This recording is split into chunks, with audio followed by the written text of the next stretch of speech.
welcome to another Warhammer 40,000 battle report here at Slider Games. Today we have a 1,250 point Tempest of War mission.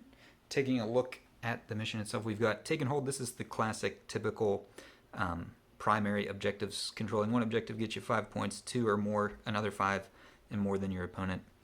5 more, so for possible 15 there. We got our classic Dawn of War deployment zones, so the long table edges. And we did do a mission rule today, secret intel. If your warlord is not on the battlefield, you do not get your CP. So killing a warlord has some impact here, as if they get removed, you will not be getting any more CP.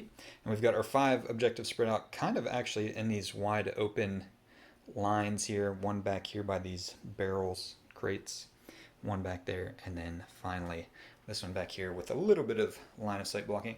We are doing line of sight blocking for these tubes and everything, so we're not going to be shooting underneath of any of those as we move forward with this battle. But today it is my custom Hive Fleet Baraxas, the Tyranids, taking on a Sept led by Justin. How's it going? Good. I'm happy to be here. Oh, excellent. So you are Bork'an. Yes. Is that accurate? What drew you to Bork'an and their Sept? I mean, I can't deny that the firepower and the experimental weapons are pretty enticing. Yeah, they got some cool stuff. They do the +4 inches to all the range. Then they've got some juicy weapons. Very exciting. So do you have any armies besides Tal though? Oh yeah, I've got a Sisters of Battle army.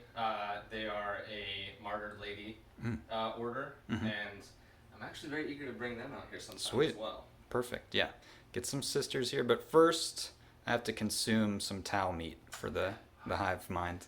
We shall see. We shall see. Now I am a Tal player at heart. I love the Tal and the greater good and all that stuff. But today, it is the hive mind who will prevail, maybe? I don't know. Yeah, we'll see. All right, I'm rambling at this point. Let's take a look at the armies. This is exactly 1,250 points of Hive Fleet Baraxas. We are a splinter of Hive Fleet Kraken, so we get -1 AP when we charge, and we've swapped out our secondary Hive Fleet trait to give us +1 to our charge rolls. And in charge today is the Neurothrope. He is our warlord. No, I did not spend a CP for a warlord trait. He has a few. He's got Catalyst and Paroxysm for his psychic powers. Then next to him is our Broodlord. I did pay CP to give him the Yumgarl factor relic, so he can add 2 to his strength, 1 to his attacks, or 1 to his toughness in the combat phase. He also has Onslaught for a psychic power, so advancing after charging after advancing, I should say. Behind them we've got our warriors, dual bone swords with death spitters and a venom cannon, scything talons and devourers, and then dual bone swords and death spitters again. The bone sword squads do have adrenal glands, so it gets them up to strength 8 with those swords. Behind them we've got 2 squads of 10 gene stealers. I love gene stealers. They're not that great, but I just want to see them eat some Tal today. I do have a couple acid maws in there for some stratagem purposes, but otherwise they're just normal dudes. Behind them we've got a Trigon. He does also have adrenal glands, so his strength will be at 8 whenever he comes up burrowing from the ground to attack somebody, and he does have the prehensile pincer tail, which gives him a reroll when he attacks. And then finally, our shooting backup is our Tyranifex with an acid spray. So it's an 18-inch heavy D6 +6, strength 6 flamer, basically spraying acid on everyone. Pretty brutal. I did pay the upgrade on him to give him Dermic Symbiosis as well, so he has a 4-up invulnerable save.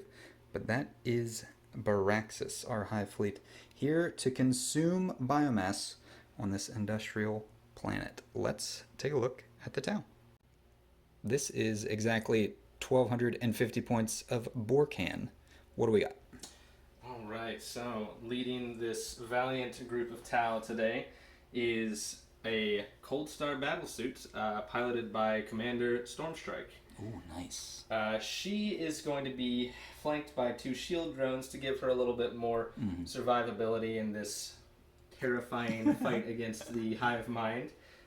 She's sporting a lot of gunfire. She's got a high output burst cannon, Just a lot of shots, as we all know. 10 shots at strength 5, minus 1 AP, 1 damage. She's also got one of her burst cannons replaced by a prototype weapon. The DW, let me make sure I get the name right, DW02 Advanced Burst Cannon. Yeah, rolls right off the tongue. Oh yeah, rolls right off the tongue, like all Tau weapons do.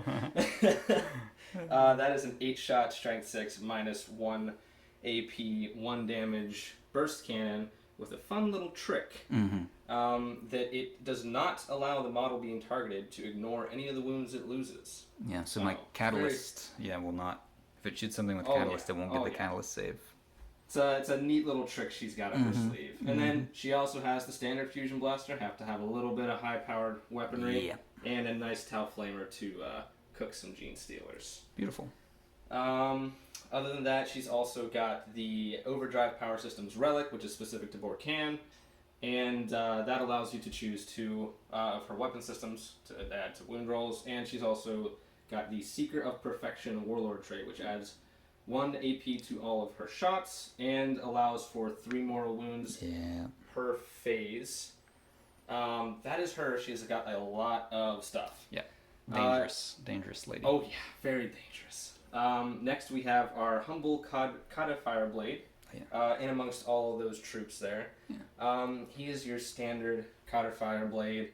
He's got his Fire Blade rifle. It's a 2 damage weapon, strength 5, minus 2 AP. But his specialty today is going to be marker lighting. Yeah. He is my marker light platform as much as he can be. He's got 2 marker light drones flanking him, which are going to help maybe soak some damage, but also shoot out some marker lights every now and then. But he's got a secret up his sleeve.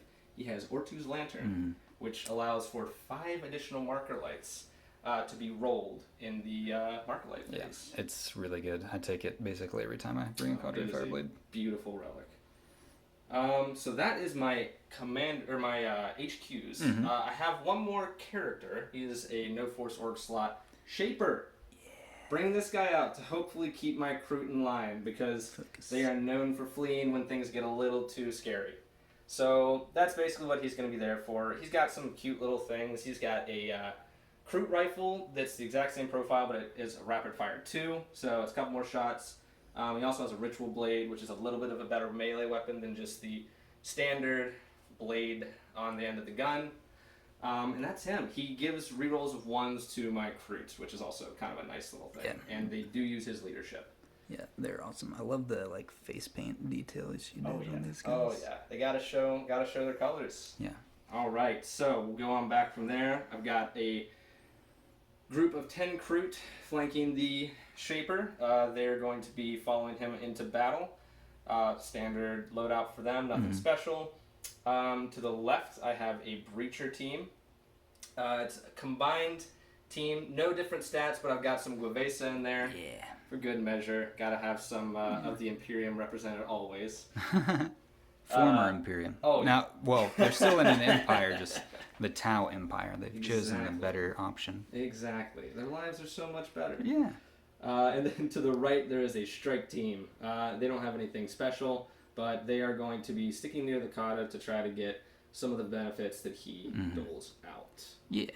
So behind them, we're going to go ahead and start with the Crisis Squad that is all around the commander. They're going to be sticking with Commander Stormstrike to get some benefits from her leadership.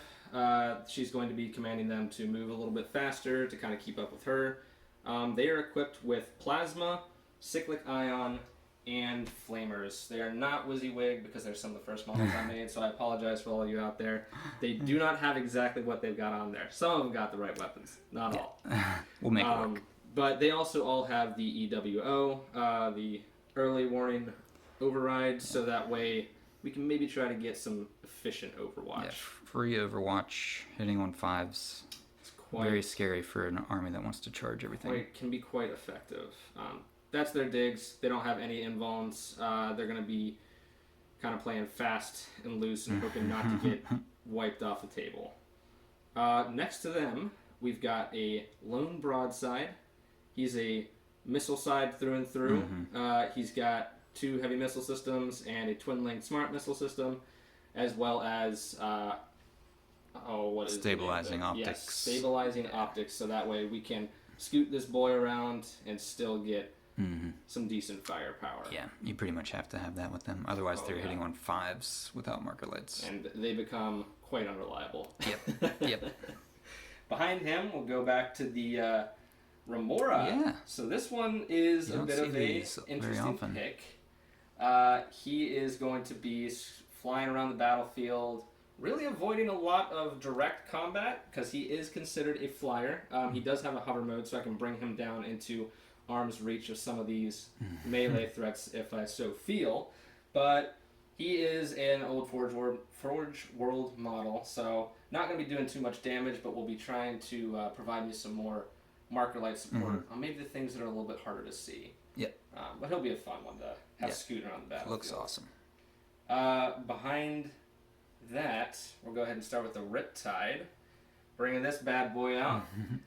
He is WYSIWYG, so he will be carrying 2 smart missile systems and an ion accelerator. Nice. He's going to be trying to take some big shots at some of the equally tall targets out here.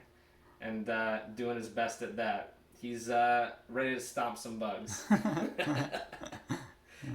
His systems that he has are EWO. He also has the Overwatch system. He also has Target Lock, which ignores light cover. And he's also sporting the, let me see if I can find it here, Multi-Tracker. Yeah. Which allows units that have 6 or more, when I shoot them, or when the Riptide shoots them, he'll get exploding 6s until they're lower than 6 models. So the Gene Stealers are prime for that. So he's gonna maybe be trying to take advantage of that a little bit. But that is the Riptide, and then next to the Riptide, last but not least, the workhorse of a lot of Tau battalions is the old Devilfish. Gonna be sporting 2 gun drones on the side and an accelerator burst cannon up front. That's gonna be transporting my breachers to the front lines to hopefully not become bug food too soon. See if they can punch back a little bit. Sweet. It looks amazing. They're all very beautiful. I love the Kroot. You never see Kroot anymore. And they are have them on the table. Beautiful, beautiful stuff. All right, very excited. Let's take a look at deployment. We have deployed here. We rolled off. The Tyranids were the attackers. So the Tau, what we're imagining, so they're Gue'vesa in the Fire Warrior squads. This is a planet that has already joined the greater good, very admirably. That's, the appropriate thing to do. So the Tyranids have invaded those, so the humans and their new Tau overlords are defending the planet as the Hive Fleet Baraxas moves in to consume everything. So I kind of split into 2 flanks, and I'm already regretting it, but we'll see how it works out. So I have the Tyranifex, a squad of Gene Stealers, and the Scything Talon warriors over here on this flank to move up and pressure this side. The problem was the Tau had a lot more units to drop, so I didn't really know what I would be seeing when a lot of this stuff went down. So they're facing off against most of the battle suits on this side. So yeah, it'll be interesting to see what they can do. We did have the Venom Cannon squad up here just kind of to sit on my home objective. It's our longest range, so maybe they'll be able to get some shots downfield as we're claiming that objective. The Broodlord and the other squad of Gene Stealers did forward deploy a little bit, so they're almost on this other objective already. And then they're backed up with the other Bone Sword warriors and the Neurothroat. So this idea is to pressure this side with a little bit of line of sight blocking this way so that they can be protected from the far flank while they move up and crush the Tau back here in their home area. So what's the plan here with the Tau forces? All right. So it's a bit of a wide deployment for the Tau. Wanted to make sure as this horrible onslaught of Tyranids is coming in that they had all their flanks covered. They gotta make sure that they protect the local populace. That's right. Very well. They can't leave any flanks open. Can't do any sacrifices just yet. Not any obvious ones. So it's a bit spread out. We've got a large amount of my fire base in the back corner here, watching some of the larger and longer lanes. Yeah. This army has a lot of long-range weapons that are very potent. So locking down those lanes is going to be a big, important aspect of taking out some of the things that are going to be there. So that way some of my troops and maybe some of the more affordable losses can move forward. Yeah. It'll probably be a little bit of a game of attrition as they send flanks in and hope that the battle suits can kind of cover their advance. Yep. We've got some of my faster deploying units to the left flank over there. The Devilfish is going to be making a decision at the last moment of where to commit. Yeah. If they're going to try to cut the board in half, or if they're going to try to just hold off that left flank. Yeah. The Remora is there. It's going to kind of try to stealthily move throughout the battlefield, hitting priority targets with some marker lights. Yeah. So we can get some ensured kills. Yeah. Looks good. Yeah, there are... So, angling this direction, these are all line of sight blocking, so there's not a lot to see. But coming this direction, we've got these kind of alleyways of line of fire, like here, here, here. So, yeah, and there are 3 objectives, like basically right in a line down this one. So, yeah, that's going to be an interesting area for both armies to try to get and hold those objectives. But... that being said, oh, I forgot. My Trigon is in reserve, so he will be rumbling up from underground. Maybe these holes are previous Trigons that have burrowed up through. Got the Watcher Step. Yes. I do also have my Breachers and my Devilfish. Yeah, the Breachers, they're in the Devilfish. The regular strike team is out on the board with the Condre Fireblade. All right, so let's roll to see who goes first in this adventure. You want to go right here? Guest first. All right. Oh, it's hidden by the Gene Stealers. It is a 4. It is a 4. The Gene Stealers are already consuming things. And a 1. Okay. All right. So it is Tau. Turn 1. Commander Stormstrike has issued her orders. Secure No Man's Land. Control 2 objectives in No Man's Land. That is going to be tight on the first turn, but definitely achievable in turn 2. Bring it down. Kill the Tyrannofex.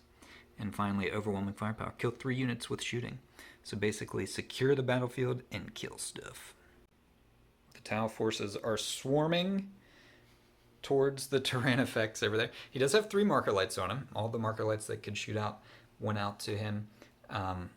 Other things to note, the Devilfish shifted this way. Combat debarkation for the Breachers jumping out to get some more shots. So basically, everything is concentrated over here towards that guy for Bring It Down, also eliminating a pretty big threat. But on 2 objectives right now, so not quite enough movement to get onto the second one in No Man's Land for the other secondary objective that they had pulled, but this, yeah, just barely out of reach. But yeah, the Riptide's going to get some extra shots with its big ion gun, and yeah, so that's, I mean, is that the plan? Kill the Tyrannofex. It's looking that way. Yeah. All right, so yeah, we'll come back with some shooting. We'll see. I believe in the Hive Mind and the protection it can provide. But let's see who can survive a round of Tau shooting. We have started our shooting with the big boy. The Riptide fired in. His smart missiles have gone in and killed 1 Gene Stealer. 2 command points, I guess, were spent for experimental weapon. That is, so now his ion gun is ignoring the dermic symbiosis of the Tyrannofex. But I did spend a stratagem, 1 command point on Indomitable Monstrosity, so he can't be wounded on a 1-2-3. So basically transhuman for a monster. But now we've got some shots with marker lights. These will hit on 3s as you're shooting in. And he is within my Montka 18 inches. Oh yeah, I don't know if we mentioned that. Montka was selected, so reroll wound rolls of 1 on this. All right, let's see how the Riptide does. All right, 3s. Wow, that is a good roll. That's good. That's good. And then 4s to wound. Are you overcharging? Yes, these are overcharged. Okay. So there's going to be a wound that is applied. Yeah, 1 mortal wound to the Riptide. Okay. All right, looking for 4s. Rerolling 1s. There's 2. Oh my goodness. That's a good roll. That's a good roll. So 2 1s to reroll. Oh my. Okay, so this is starting hot. my stratagem didn't help me there, but I need. So what's the AP on this? That is... Because he does have a 2-up armor save. I'm pretty sure it's 3 when it's... Okay, I'll roll and try to get 5s, and then we'll confirm. Yeah. I got a 5. It is 3. It is 3. Okay, so how much damage is it? 4 each. 4 each. That is 16 immediately. I don't know that it's... I'm gonna try it. I'm gonna try it. Yeah. If I can get this, he might survive some other shots. Mm-hmm. Okay. Nice. There we go. Okay. So he takes 12 wounds, down to 5 left. Next up, broadside firing in. He also fired his smart missiles and killed 1 Gene Stealer. But now the high yield missile pod into the Tyrannifex, hitting on 3s with the marker light. All right, here we go. So not okay. rolling anything, so there's 1 and 2 is gone. And these are wound on 5s, yes. Actually. Toughness 8, strength 6, or 7 on these things. But yeah, less than 8. So, wounding on 5s, and I didn't check to see if he's within 18. I don't think so. Oh, yeah, he's way out of 18. Alright, looking for 5s. See, that's 3. That's good. Well... it's -2. Yeah, so 4 up either way. 4 up, yeah. So 3. But 2 damage each. I have to pass at least one of these. And I pass one of them. Oh my gosh. Okay, so he's down to 1 wound. 1 brave, heroic wound. But that's all he needs with his acid spray, because his ballistic skill doesn't matter. Next up, we're going with the Crisis Team, firing everything into the Tyrannifex. We did have the Cadre Fireblade had a chance, to be the hero, but wanting to ensure you kill him and use your marker light, the Crisis Team firing in, and starting with the Cyclic Ion Blaster. Rakers? Cyclic Ion Blasters. Rakers is the ghost cube. Yeah, that's it. Okay. We'll eventually see a ghost cube. Alright, so these will hit on... I did say that I was going to not overcharge, but I am going to overcharge because I have reroll 1. So okay, perfect. Puts Recharging. Me at a 4 up instead of a 5 up. Yep. So we got 3 shots each. These will be on 3 ups, rerolling 1s because of the commander's aura for hits, and then also rerolling 1s and wound because, well, let me check that to be sure. I'm going to assume. That is very close. I'll let you make the call on that. What do we think? Is that 18? I'm seeing a gap. Yep. All right. Then they will not be rerolling wounds. Okay. So just hits. That's 9. 3 ups, rerolling 1s. Okay. Right. There's get the 2 out of there. We got 1. That is cocked. I can reroll that one. That's fine. That's a 3. Sure. Okay. So 1 miss. So 8 hits, wounding on 4s with the overcharge. Yes, 8. Wounding on 4s. No rerolls. And these are 2 damage each, but doesn't. Okay, oh my goodness, that's good. not bad at all. Of them, and what's the AP on one of these bad boys when they're overcharged? 2. Okay, so 4 ups, 6 4s. That's achievable. That's something that can happen, but it isn't happening as he fails all of them. Does he explode and hurt my little Gene Stealer pals? No. Okay, he crumples into the dust as the Gene Stealers pour over his carcass, rushing forward. But yeah, so he goes down. So that's 5 points for Bring It Down, and 1 unit killed for overwhelming firepower. Next up to shoot are the Breachers. Spent a command point on Breach and Clear, so they get to re-roll the wound roll. And again, I don't think I mentioned this, but we did the Broodlord Synaptic Imperative, which gave everything a light cover. So their light cover will be ignored because of that stratagem. I will also note the commander, what's her name again? I'm sorry? Stormstrike is just out of range, so they did avoid almost certain death from them, but 20 shots from the Breachers, hitting on 4s into the Warriors. No rerolls in the hit. Looking for 4s. See. No rerolls in the wound, and this is strength 6, so 3s. 3s to wound. Yep, there were 9 hits in there. Okay. And you only missed 1 there. Reroll? That was, that's 9. I think I have 9 dice. -2. I pulled 9 out of my pocket. That's a good meant sign, right? Alright, so it's 6s. I need... Alright, let's see all these 6s. 4 6s would keep 2 alive. That'd be great. Oh, no! There are no 6s, which means they're dead. finishing up our shooting with a little bit of cleanup here. The Devilfish fired in, took out 2 more Gene Stealers, but we decided to film because, I mean, how often do you see a Remora actually shoot something? So he's firing in with the long-barreled burst cannon. Is that what they're called? Okay.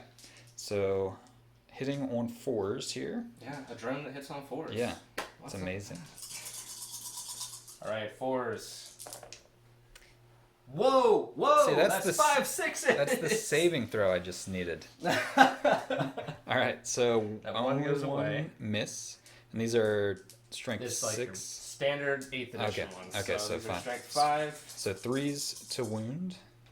These are 0 AP, so you will get a decent. So 4, and will survive this. Yes, and I do get light cover for our synaptic imperative, so these are 4-ups, and 2 more die. All right. Okay, so that is the end of the Tau turn. You're not charging anything anywhere? Okay. I would love to charge my breachers, but they can't because of combat disembarkation. I know. Alright, so I'm down to 4 Gene Stealers. I'm going to need to think here if I want to spend 2 command points to keep them alive.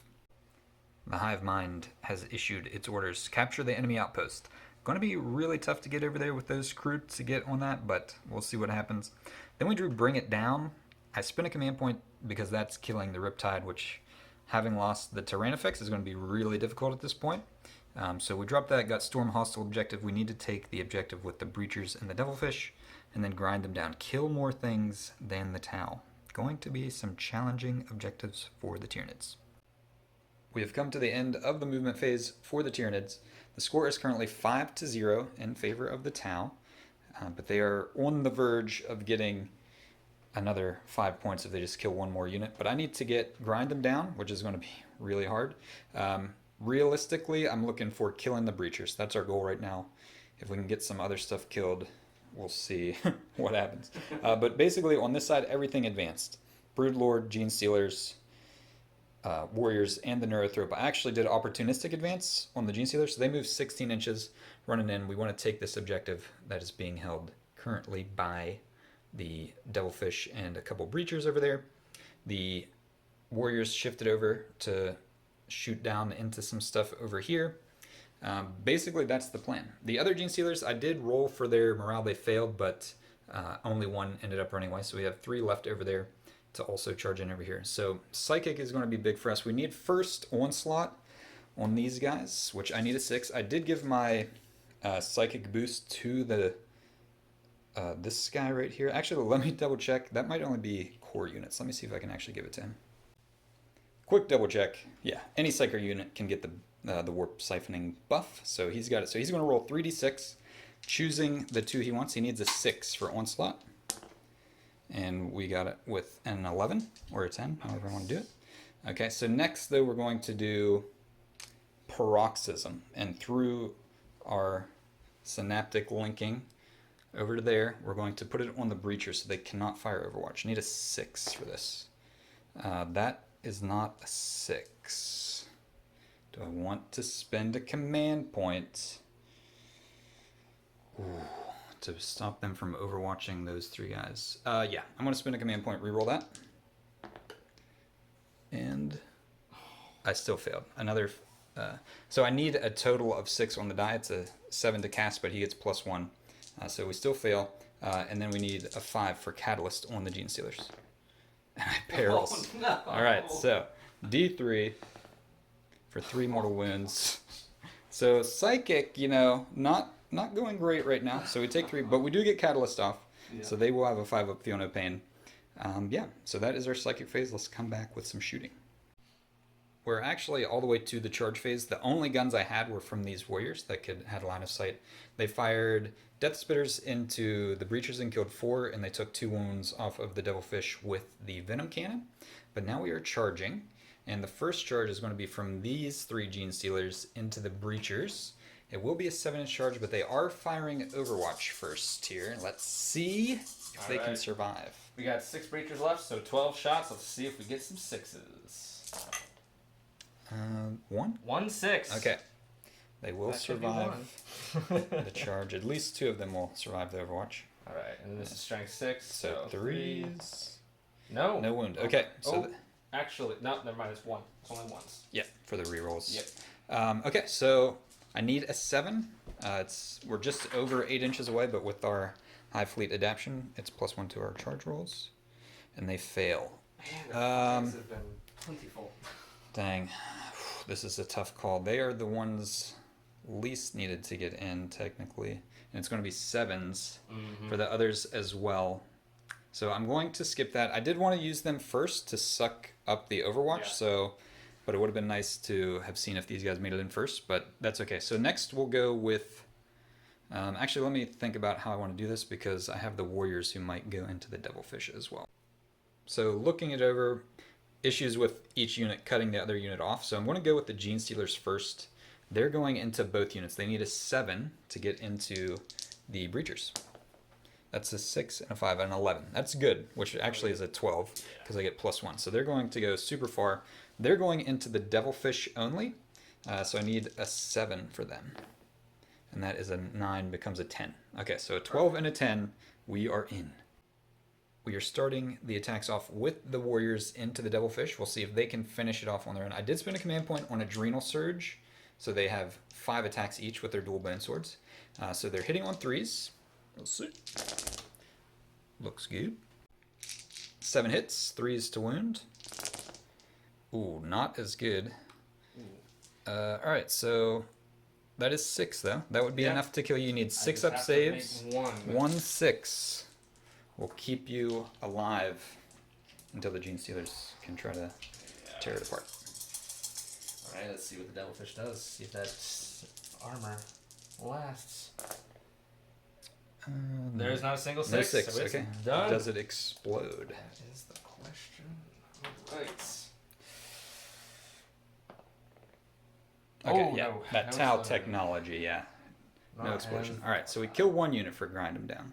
See if the Gene Stealers can finish off the Breachers. The Gene Stealers made very, very quick work of the Breachers there. So they took them out. So that is Storm hostile objective. So the Tyranids will get 5 points. It'll be 5-5 at the end of battle round 1. And the Tau forces are a big, chompy gun line moving through like little pockets of Tyranids. This isn't exactly how you want to go up against the Tau. You don't want to feed them little groups at a time. So we'll see what we can do to survive in Tau turn 2. Tau are still looking to secure no man's land, and that overwhelming firepower just kill 1 more unit. There's a unit of 3 Gene Stealers, so that's pretty much a given. And then the new one, grind them down, kill more than the Tyranids. The Tau have finished their movement. Riptide swung out wide. Fire Warriors spread out a little bit just to kind of seal this back off away from the Trigon who's coming from underground. The broadside advanced 6, so you got an 11-inch move. So basically everything has zeroed in on this area right here to take out these 2 units. And honestly, if these 2 things go down, it's going to be really tough sledding for the Tyranids going forward. We also do have the little Gene Stealer squad right there that's soon to be eliminated. But Marker Lights didn't go perfectly. Only 3 on the Warriors and 1 on the Gene Stealers. But with basically everything in the army able to shoot both of those units, I don't think they're going to make it. But yeah, that's it.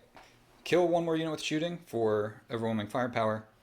Kill 2 units to deny the Tyranids getting grind them down, and then it'll be very difficult for the Tyranids to kill 2 units on the next turn, so that's probably a 10-point swing right there. So yeah, things are looking good for the Tau, excuse me, as they swing down this way towards the Tyranid lines. Let's go to the shooting phase. Moving into the shooting, we're going to start with the Riptide. He's going to be firing his big gun overcharged into the Warriors. It will be AP -3, 4 damage. So even if I do reinforced Hive Node, they're still taking 3 damage and they'll die in 1 shot. So basically, if he can get through 3 wounds through, he will kill the Warriors. So let's see how it goes. All right. So these are on 3s. 3s for the marker lights. Yep. No rerolls at all on this one because I'm out of range of the Montcalm reroll and I don't have core on the Riptide. So let's. You missed 2. All right. You need 6 3s. and 3s. And they're dead. Yeah. All of them. Yeah. That's, Okay, so that is one. So that gives you overwhelming firepower. So that's 5 points. And the warriors are dead. Moving along, the fire warriors did go ahead and shoot into the Gene Stealers, killed 4. I will also note the smart missiles from the Riptide killed 2 more Gene Stealers in this little group. But now, Commander, tell me her name one more time. Stormstrike, firing in to the last 6 Gene Stealers. And with her, is it her Warlord trait or her gun that makes it so that they don't get to use their Catalyst save? Specifically the DWO2. Okay, that one specific. I'll go ahead and roll that one first. Yeah, that makes sense. So that one's 8. So they won't get any Catalyst saves on this. Right. So 8 shots, 2 up, no rerolling. 1-1, so 7 so far. And that's the closest target, so I don't get any wound so no rerolls. rerolls for wounding. This is strength. Higher than 5, or higher than 4, so... Oh, this one... Yeah, and this one has the +1 to wound because of overdrive power systems. Okay, so 2s. 2s, yeah. So 2s to wound. Oh! Okay, 3 1s. So that's 4 at -2. So 4 5-up invulnerable saves, which I save 1, so 3 die. So we've got 3 left for the rest of her guns to destroy. Right, so here is the high accelerator burst cannon. I forgot to pick out 6s are mortal wounds, so I'll run that for this one. Alright, so 2s, and this is another overdrive power systems one, so it'll be 2s to wound. 2s to wound again, but I will get a catalyst against this. Which will be good for those mortals if I get them too. Yeah. Alright, 6s and mortals here. No 6s, No 6s, but that is 7? 7 wounds. Alright, 7 5s, and then 5s again. We got 1 so far. Alright, I need a bunch of these. Oh, okay, yeah. Oh no, that's 3. 3 of them die, so the squad is wiped. So that's 2 kills, so Tyranids will not get grind them down.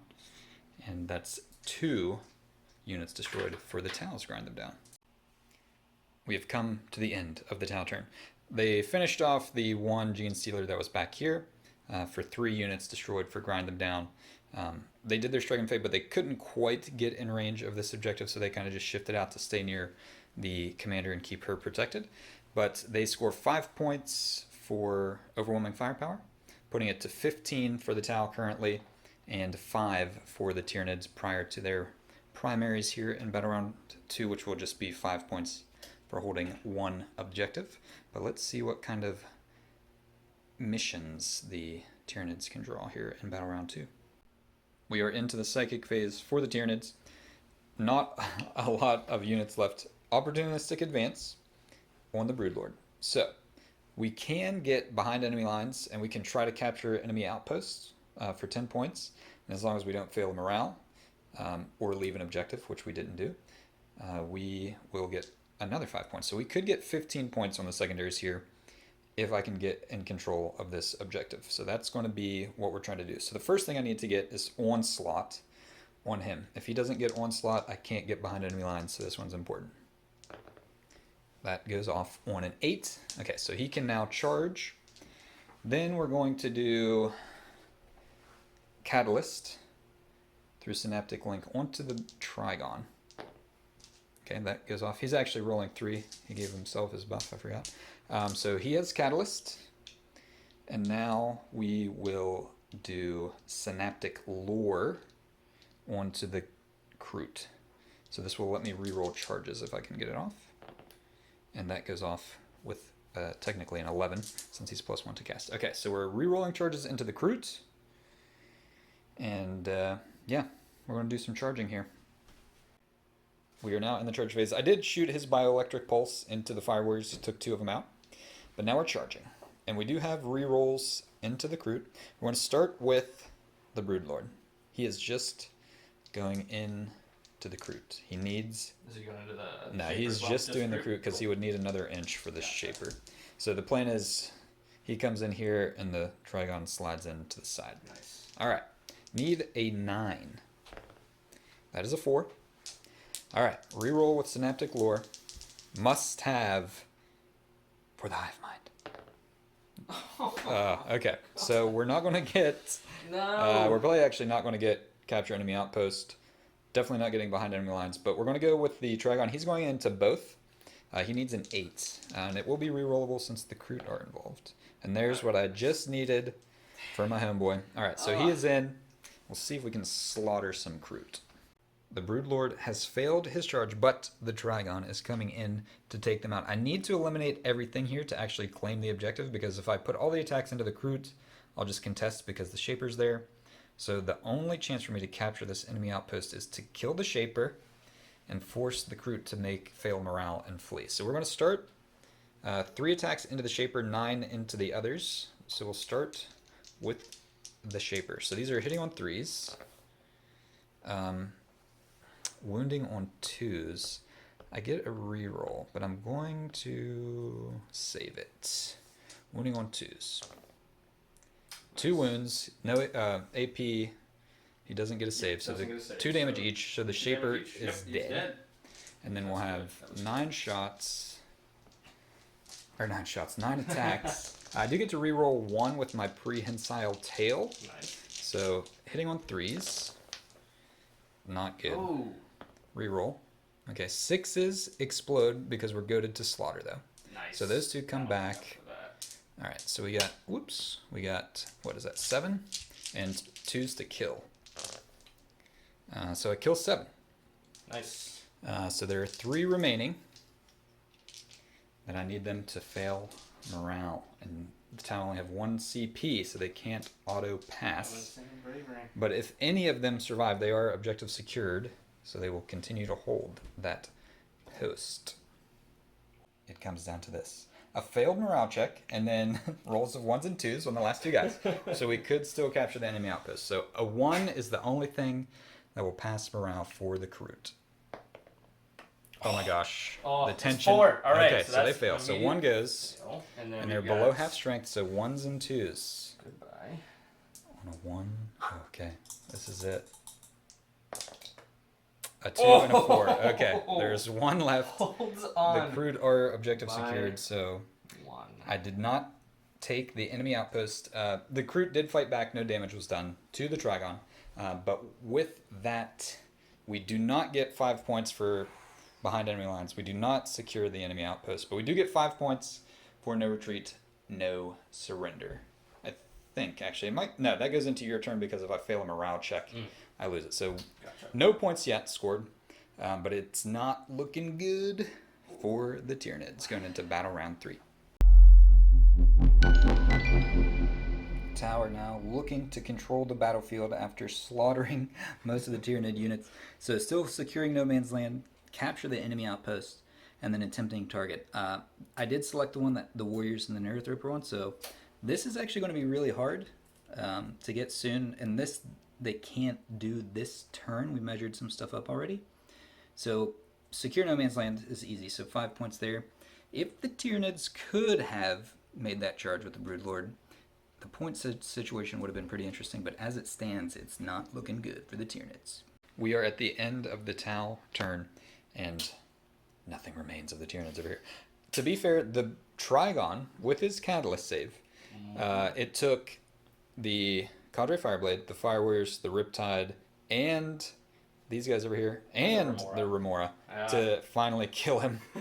So yeah, he stood his ground very well. When he died, he actually lashed out. He killed the Kroot that survived, did damage to the broadside, and took out a drone and a half on the commander. But then the commander and the broadside finished off our Broodlord. And with that being wiped out, the Neurothrope and these warriors are going to scurry off into the distance, regroup for the Hive Mind. We are conceding the battlefield to the overwhelming firepower of the Tau technology. There was just nothing the Tyranids could do to resist its power. I don't know. I know what went wrong. So what went wrong for me was like I said, actually during deployment, was like I wasn't sure how I felt about the deployment because I was so spread out. Yeah. And the risk was what exactly happened. If the Tau can take a flank, like they took over here, and then they were able to just roll up over like 1 or 2 units at a time. There was nothing I could really do because Tau shooting is going to kill 2 units a turn. That's just, it's that good. You can't really expect less. So what I had done is I built both my flanks heavy. So I had the Tyranifex, 10 Gene Stealers, and a squad of warriors. And then on the other side, I had warriors, Gene Stealers, and my 2 characters. So the idea was to try to prevent each of my flanks from falling. But whenever you took that flank out, there was... It was just too easy, too much. I was too spread out because I had a unit of warriors in the middle. I shifted the Gene Stealers over, which I didn't really have another option at that point. I needed to score the points. And to be fair, like point-wise, it actually was still... Game. After turn 3, you were up 25-20 when scoring my 5 points for this primary. I had behind enemy lines, which I could have scored to bring it to 25-25, but then these would have just got shot off the board in the next turn anyway, so it wouldn't have really mattered. But the turn when... my turn 2, or turn 3, whenever the Broodlord came in for the charge... Yeah. If I would have got that, that literally would have been 15 points, because he would have been able to kill the last guy. And I could have... At like a 5-point game. Yeah, it would have been really tight. And while my footprint would have been really bad, I could have hoped for some good objectives to keep scoring. I mean, realistically, you would have, outscored me on the primaries consistently. But if the secondaries were still going well, who knows what happens. So that, it wasn't... I mean, we're ending in, battle round 3, essentially. But it was still actually relatively close until it wasn't. And I think that's how a lot of these games go. They're really tight, but if one side can just... This is basically what I do with my Tau too. And I'm always like surprised to see at the end of the game like how much I have left of my Tau. Like this, like I killed a squad of Kroot, a Devilfish, and a Breacher team. Yeah. Like that's literally all I killed. 2 Fire Warriors over here. Got the Kroot Shaper too. So. I did, yeah. I did eat the Shaper with the Trigon, that's true. But yeah, so the Tau are just so good at like the long game. Like if you can't get in and take out big chunks of them early, they will beat you through the attrition of their firepower. And yeah, it's so hard to get that break in there. But it was great. I had a lot of fun. Yeah, it was a blast. Yeah, I really when I did get into combat, it was awesome for me. The Gene Stealers just annihilated the Breachers. What I really wanted to see were the Kroot and the Gene Stealers fight. I know. Yeah. We didn't get there. Your shooting was too good to allow me to do that. But yeah, otherwise that was great. So yeah, did you have a good time? I had a wonderful time. Excellent, wonderful. And your models are beautifully painted. I love it. Thank you. Tell me her name. I keep forgetting. Storm Strike. Okay, yeah, she's great. And this, yeah, there were more. You just never see these things anywhere. And Kroot, it was wonderful. Love it. I love the, like the ice. Oh, it's so cool. Oh, okay, yeah.